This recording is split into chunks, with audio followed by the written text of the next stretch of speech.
And while all of this talk about oil and gas regulations is happening at the Colorado State Capitol, Boulder researchers are finding new ways to measure methane. This new technology can determine how much methane is being leaked into the environment from natural gas production. Denver 7's Megan Lopez shows us how it works and why it could change the way we think about methane.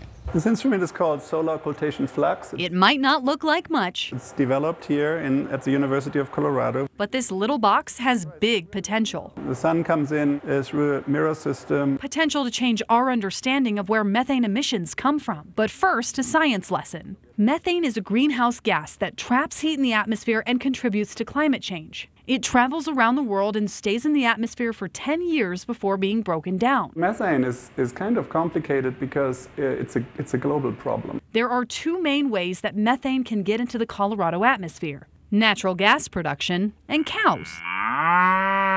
For years, it was difficult to determine which one produced more methane, but with this machine, we could show that the majority is produced from oil and gas, and that the agricultural sources are significant, but a minor source for methane in the region. A conclusion that could help the natural gas industry in the state to identify and fix leaks, since that methane is potential profit. They need to know what their impact is on the environment. Beyond that, this technology can quantify and separate and attribute whether methane is emitted locally, transported globally. Meaning it can determine exactly which methane is coming from Colorado. But perhaps the most impressive part is the price tag. This instrument is a tenth of the cost of what could be another instrument that fills an entire room, and it's mobile, so it's cost effective. A little box that could alter the picture of climate change in Colorado. We want to be able to keep track of it. In Boulder, Megan Lopez, Denver 7.